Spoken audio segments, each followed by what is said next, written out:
The first year of Donald Trump's second term left millions of American households paying hundreds more each month for essentials, while watching job opportunities shrink and safety nets fray.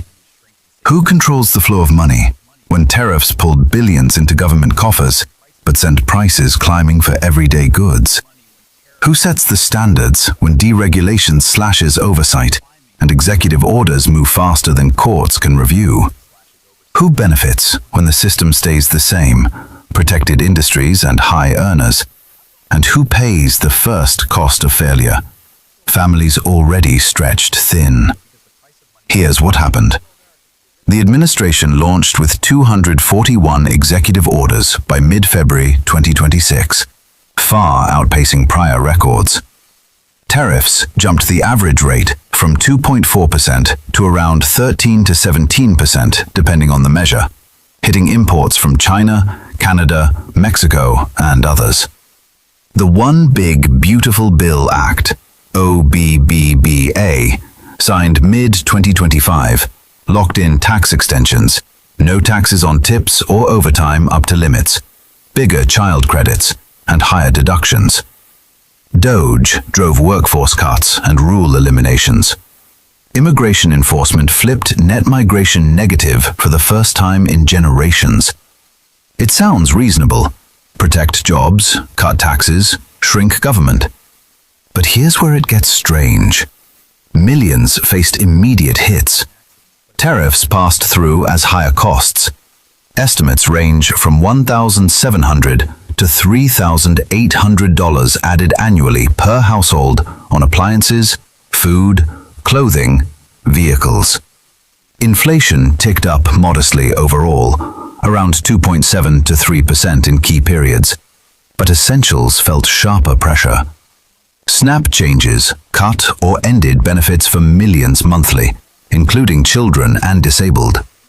Health coverage losses reached millions from ACA subsidy lapses and eligibility shifts. Real purchasing power eroded for lower and middle deciles, even as some nominal tax relief arrived. And here's the part most people miss: the regressive nature. Tax benefits skewed heavily upward. Top earners captured the bulk, while consumption taxes from tariffs fell hardest on those spending most of their income. Import-reliant firms absorbed cost surges. Manufacturers in autos, steel, electronics saw input prices rise, squeezing margins or forcing price hikes. Just-in-time inventories turned vulnerable. Orders slowed. Some domestic producers gained shielding from competition, but overall supply chain fragility showed. Endogenous, built on decades of low-tariff globalization, now amplified by policy. What's interesting is the unevenness. Large, diversified corporations hedged or passed costs on. Smaller players faced forced liquidations or reduced output. Job growth decelerated sharply after spring 2025 tariff waves, dubbed Liberation Day announcements. Private sector additions lagged prior years. Unemployment climbed to 4.3 to 4.4%. Non-college workers, import-exposed sectors, younger people, and communities of color bore disproportionate strain. Hiring slowed to the weakest non-recession pace since 2003 in some accounts. The problem is the contradiction. Policy aimed to favor native-born workers, yet broader demand weakness from higher costs and uncertainty offset gains in protected areas. Keynes's general theory decodes this directly. Effective demand, consumption plus investment, drives output and employment. When private spending falters, equilibrium settles below full employment.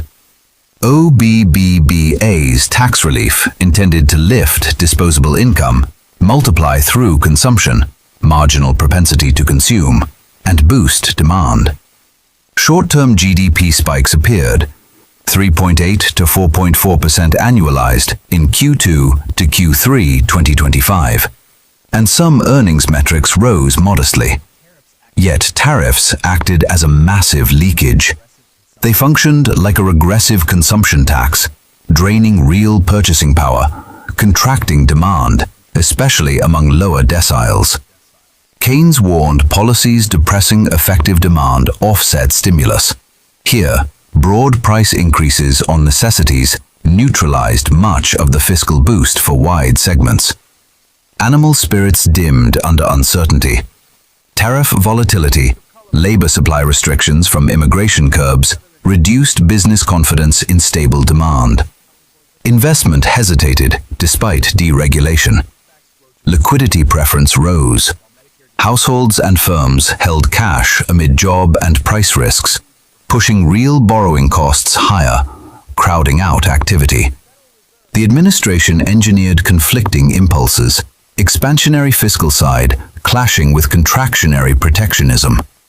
Income shifted upward.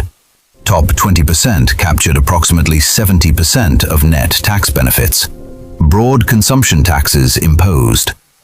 Keynes locates the result in deficient effective demand for most, despite headline growth flashes.